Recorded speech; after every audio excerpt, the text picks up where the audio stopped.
This is your daily Facts Matter update, and I'm your host, Roman from the Epic Times. And now let's begin today's discussion by talking about President Trump, who recently had a victory in court. That's right, 3 days ago, after several years of legal back and forth, President Trump won the case against porn star Stormy Daniels, who has now been ordered to pay him $300,000 in legal fees. And so, coming right off of that victory, just yesterday, President Trump filed a new lawsuit.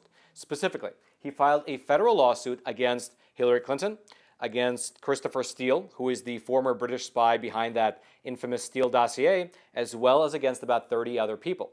And his lawsuit, it alleges that these individuals, they carried out a national plot to weave a false narrative that Trump somehow colluded with Russia. Now, of course, that all took place about 5 or 6 years ago. However, with the most recent developments in John Durham's investigation, we now have a much clearer picture of what was really taking place behind the scenes.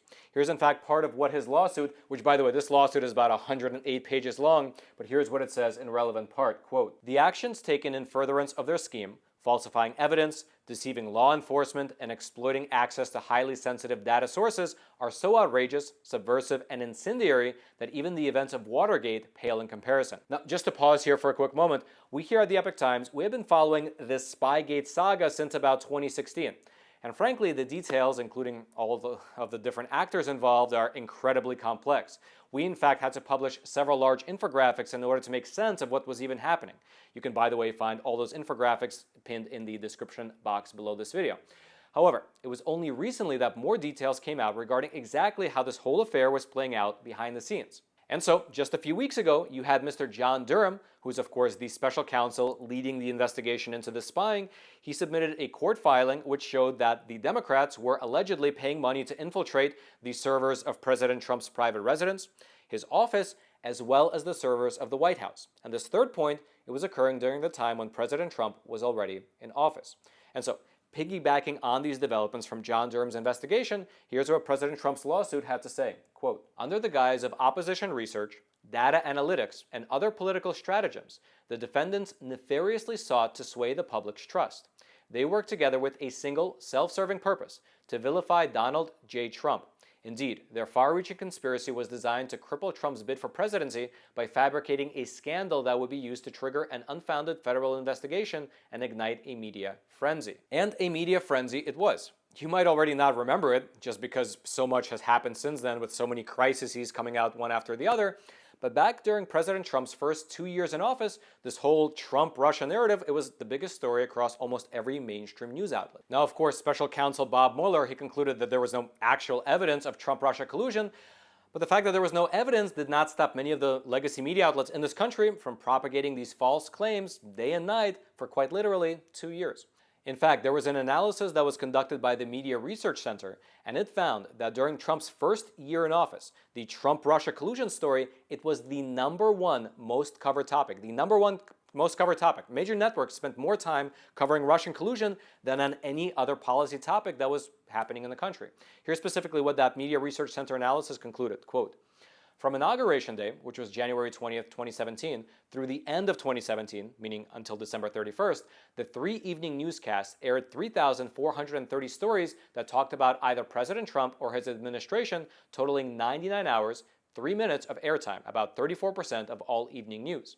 The tone of coverage has been incessantly hostile, 90% negative versus just 10% positive, with the Russian investigation alone accounting for 1/5 of all Trump coverage, accounting for 1,234 minutes of airtime. And furthermore, despite the massive coverage of Russian collusion, these networks, well, they devoted almost no airtime to questioning how this investigation actually began, meaning where did these allegations actually originate from.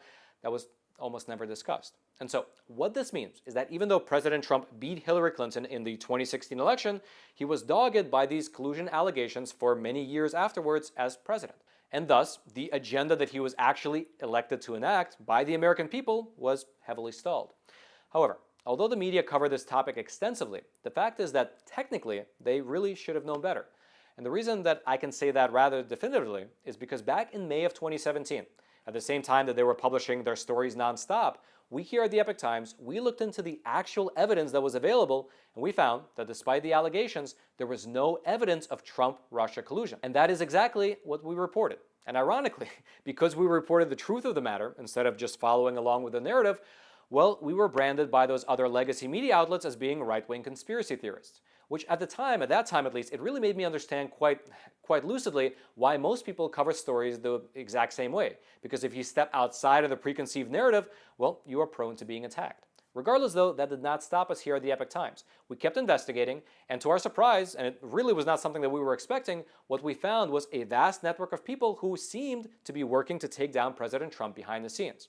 That's when we published the insurance policy infographic detailing how a piece of opposition party research, the so-called Steele dossier, which was once described by former FBI Director James Comey as being both salacious and unverified, became the driving force behind the Trump colluding with Russia allegations.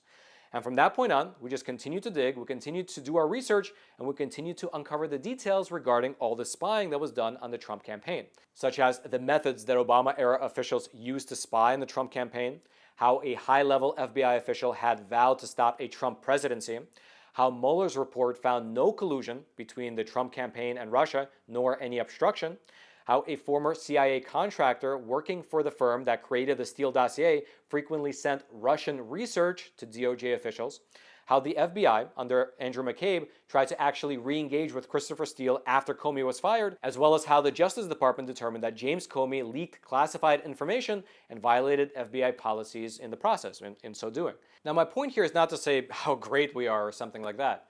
Rather, what I believe this means is that these other legacy media outlets, which have many times more resources to investigate the stories than we do, they somehow missed the mark. Perhaps they wanted the story to be true so much that they were blinded to the obvious facts, but who knows? We, of course, cannot actually know what's going on inside their heads. However, once it was revealed that these allegations were not true, the big question became where did they actually originate from and who can be held responsible for them? Well, in the 6 years since the election, we have been able to map out a relatively clear picture of what took place behind the scenes. A lot of it came from the John Durham investigation. Essentially, Mr. Christopher Steele, who is the former British spy, he compiled a dossier based on what he claimed were sources inside of Russia. However, eventually it was revealed that his main source was a man named Igor Danchenko, who's been investigated by federal agents as possibly being a Russian spy. And then furthermore, Christopher Steele himself was paid to produce the dossier by the DNC as well as by Clinton's campaign. And after taking the money and producing the salacious dossier, he released it to reporters ahead of the 2016 election and started that media firestorm that we discussed earlier, which is exactly what President Trump is now suing against. Here's specifically what his lawsuit says, quote, "In the run-up to the 2016 presidential election, Hillary Clinton and her cohorts orchestrated an unthinkable plot, one that shocks the conscience and is an affront to the nation's democracy. Acting in concert, the defendants maliciously conspired to weave a false narrative that their Republican opponent, Donald J. Trump, was colluding with a hostile foreign sovereignty." Now, as I mentioned earlier, besides Hillary Clinton and Christopher Steele, defendants in the lawsuit include the DNC, the Democratic National Committee, John Sullivan, who is currently the National Security Advisor, but back then he was Hillary Clinton's campaign advisor, a company called Fusion GPS, who helped to produce and distribute the dossier, Mr. Igor Danchenko, who is the Russian national charged with lying to the FBI as part of John Durham's investigation, as well as several former FBI officials like James Comey and as well as Andrew McCabe. However, the tone of the defendants in their public comments against this lawsuit are, as you kind of expected them to be, rather dismissive. For instance, Mr. John Podesta, who is both the chairman of the Clinton 2016 campaign as well as one of the defendants in this lawsuit, here's what he wrote on Twitter. "Do you think Trump filed this case with the hope of calling Vladimir Putin as a character witness? Trump deposition ought to be a hoot." Likewise, the lawyer representing FBI official Peter Strzok, well, he released this as a part of his statement. "We haven't had a chance to read the complaint, but knowing the former president, there's probably very little in there that's true." However, unlike previously when the truth was decided by the media, well, in this case, it'll be a court of law that'll have to decide whether the facts contained in this particular lawsuit are true or not. Now, in terms of damages, President Trump's lawsuit is seeking more than $24 million in costs and damages, as well as a jury trial. And so perhaps as this federal lawsuit is going to be working itself through the court system, especially with the process of discovery, more of the facts will actually come to light. And who knows, perhaps several years from now, we'll have a headline like this, but in regards to this case. Now, if you'd like to read the details of this case for yourself, which I would actually recommend that you do if you have the time, it's a little bit long, but you could consider reading it because it lays out the details pretty well, point by point, and it details exactly what the spying allegations are rather rationally. I'll throw a link to the PDF version of this lawsuit. It'll be found in the description box below. And all I ask in return is that you take a super quick moment to smash both that like button as well as that subscribe button. That way, not only can this video be shared out ever more widely, but also you can get honest news delivered directly into your newsfeed every single weekday. as long as YouTube doesn't kick us off. And now, let's shift gears just a little bit and discuss the guerrilla war tactics that are currently being employed over by the civilians in Ukraine. What's this? Well, that's a great question, Roman, and it is today's sponsor, which is an awesome messaging and email service provider called Sekur. And it's awesome if you're the type of person that actually cares about their privacy. Because, I mean, it's no big secret that these big tech companies are mining and remining our data all the time. In fact, in the year 2020, it was found that over 155 million Americans, likely including you and me, have suffered some form of data breach. And by the way, that's only what's publicly known. However, what's happened in the past, well, that can stay in the past because with Sekur, your data and your messages can remain private. And that's because Sekur has all of their data centers located over in Switzerland rather than in the US or in China. And the reason that's so important is that Switzerland has some of the strictest data privacy laws in the entire world, and they are not subject to the Intrusive Cloud Act. And if you want to know what the Cloud Act is, head on over to Sekur.com and watch their video on the homepage or on the video tutorials page, which is under their support section. Now, the thing that I personally love the most about the Sekur app is the privacy aspect of it. They don't mine my data, they don't mine my phone number, they don't mine the phone numbers or data of my friends and family who I chat with. But best of all is that if your friends and family don't actually use the Sekur app themselves, it doesn't matter. Because the way that it works is that when you use their Secure Send email technology, all of your emails and your messages route to Switzerland, and then the recipient can reply using their secure reply technology, and so everything remains private no matter what. And the same actually goes for their messaging app as well. And they're always coming up with new features. In fact, the most recent one they told me about, they sent me an email here, was that they're coming up with a new feature called text to chat by invite. So they're an innovative company, and they really do care about your privacy. And so what they're doing doesn't work with your existing big tech email account. So check them out. You can head on over to Sekur.com. I'll throw the link into the description box below. And when you use promo code Roman, you can get 25% off. And the rates are not even that expensive to start with, by the way. It's only $5 for the messenger and $10 for the email and messenger combo. And they even offer a 7-day free trial. So head on over to their website. Again, it'll be linked in the description box below. Use promo code Roman to save some money. And now, Roman in the studio, back to you. Now, regardless of the politics surrounding the conflict, what I believe everyone seems to agree on right now is that the actual civilians who are fighting for their homeland in Ukraine are quite heroic. They are, after all, just ordinary people who are taking up arms against an invading organized military. And so, well, I was down in Florida about 2 weeks ago. I took the unique opportunity and I sat down with Mr. Brady Duke, who's a former U.S. Navy SEAL, and I asked him, based on his experience over in the Middle East, what kind of defense we can actually expect to see from the Ukrainian civilians as they're up against an organized Russian military. Take a listen. Yeah, so my name is Brady Duke, as you said. I was in the SEAL teams for 10 years out on the West Coast. I was deployed to Afghanistan and a few other places serving my country, and started to teach in close quarters combat after that as a civilian, and doing that for law enforcement and SWAT teams across the United States. And you know, I run a ministry with my wife where we teach on reconciliation and forgiveness as well, and so that's a little bit about my background. I was a sniper and a breacher in the SEAL team specifically. So I guess before we head into what's happening today, let's talk about what happened in Afghanistan. So when you saw the sort of haphazard evacuation, you can call it, how did you feel after having actually been on the ground fighting close quarters? Yeah, this keeps coming up. There's not even words to describe, I think, the level of failure that we saw. And I usually articulate that as a retreat of sorts, because we just walked away from the enemy. We welded the gates shut on Americans, on our allies. And so that was just a sickening thing to watch, having fought really on behalf of people there who are trying to have healthy lives. And we were there to fight the enemy, but there's a lot of innocent people there that want to have lives and grow farms and have regular life there. When you were watching that and you saw that a lot of the Afghans who helped Americans, they were being left behind, well, what did you think? Like, do you feel like it could have been done better? And if so, how? Absolutely, it could have done better. You know, Biden was quoted as even saying this could not take 6 months, and he did it in that timeline. You know, we should have done this in a strategic way. Nobody wants to stay in war any longer than we have to. And yes, we could have been making movements to do that, but we did that so expediently that we had left behind people. We have done this in a way that I think dishonors those lives that we had lost. It dishonors our allies, and it really, I think, undermines the trust that we have with our allies. I think, you know, there are strategic things that should have been done in place. We could have kept those certain airfields in place longer to ensure that we evacuated all Americans that were on the ground, and ensure that we stay there until they were all evacuated, for sure. We should never leave a man behind. So that actually ties in pretty neatly to what's happening now, right? Because that seemed to have lowered America's standing on the world stage, which likely, at the very least, contributed to what's happening in Ukraine right now.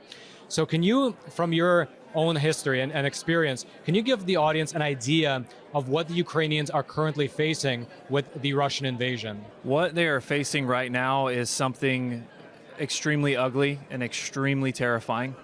When I heard the news that they were being invaded by Russia, I just was saddened to hear the families and the children that were being evacuated. And right now they are fighting for their lives. And, you know, we're getting reports that they're fighting in a way that the Russians were not anticipating. You know, they have a good stronghold there. And my background in close quarters combat and urban warfare, it is a very, very dangerous thing. It is a very confusing thing at times. And so I think this undermines as well our need for the Second Amendment here in the United States, is we need to ensure that those rights are never infringed upon, because we need to be able to defend ourselves as civilians no matter what. So it is a very scary thing. It's disorienting. When you're under levels of stress like that, it can be very disorienting, and you need to ensure that there's organized teams working effectively and communicating well to ensure that you're mounting a good resistance. And so I'm encouraged to hear what level of readiness the Ukrainians seem to have had with recruiting civilians to join their fighting force. I mean, they're shooting down Russian helicopters and, you know, hitting these guys as they're hitting the ground, and that's really what it takes. It's an ugly thing. And so, you know, to me, it brings passion to my heart to know that they're fighting for their country, and they're doing it to defend their country. But it's also very sad because it's never pretty. It is never pretty, and I would not wish war upon anyone. What do you think is the even chance of them being able to hold Russia off? Because, like you said, it's civilians, right? Now they're arming civilians, sometimes even old people, very young people, maybe who've had no military training. If they want to defend the homeland, they're giving them arms so that they can fight back. But on the flip side, they're fighting against skilled Russian troops, your essentially Russian counterparts, who know all these tactics, who know on-the-ground warfare. What do you think realistically is their chance? I don't know for sure, but I think there is a really profound psychological effect that takes place if you are encountered in a way that you were not anticipating. And I think that's what the Russians are encountering right now, is when you meet resistance that was not something that you had foreseen by intelligence, that has something to offer on the battlefield. When we would get into engagements overseas, we would hit people with such an immense amount of violence of action that it was a psychological effect on the enemy, to where it was a defeating, there was a mindset that you could then implement into the opposing force that would defeat them internally and remove their drive to fight as hard as they would have otherwise. So do you think that's what the Ukrainians are going to wind up doing to the Russians, or vice versa? Well, I think if the Ukrainians are supplied well enough, you know, I think that they can fight for a while, but Russia has resources that are and outnumber them greatly, you know, and so that's something that is really makes this a sad thing to watch. Is frankly, this was avoidable. I'm praying for their country, because I don't know what the end is going to look like, to be honest. Yeah, a lot of people I spoke with, actually every lawmaker I spoke with said something along the lines of, well, Russia will take over quite soon and they'll install a puppet government. However, and this is something I really like to get your opinion on, what if the Ukrainians continue their resistance? They just won't give up, sort of like what we saw in Iraq, right? Where it's like you're going to have these skirmishes nonstop, you're going to have a resistance for, let's say, years. Do you think that's something that's sustainable for Russia, or would eventually they have to throw their hands up in the air and just retreat? What's your opinion on that? I think it's something that is sustainable for Russia, which is scary. I think Putin is in a place where we have to really see that he is determined to take this land as his. And I don't know exactly how long that will take, but to me it's unavoidable. I wish that they were not in this position. Now, if you'd like to read more about the on-the-ground fighting that's actually taking place, I'll throw the links to several resources into the description box below this video for you to check out. And now lastly, since we're talking about a relatively small militia fighting a giant army, I'd like to mention that recently we published a phenomenal movie over on Epic TV called Washington's Armor, which is a rather heroic story of a young George Washington, how he was shaped to become the man who eventually helped to found America. Here's a trailer for that movie. Where, madam, do you get your facts? Tis in your journal, sir. 'Tis all in your journal. Some would have you to believe today that all of this is the work of chance and not that of divine providence. They butchered him in front of his wife and children so that no provincial nor Indian not loyal to the French would dare venture to go where you and the governor would have us go. Many in the House believe your trip to the French Commandant to be theatrics, to induce public sentiment both here and abroad for war. How, George, do you respond to this indictment, as some would say, to be unreasonable reasoning in the age of reason, sir?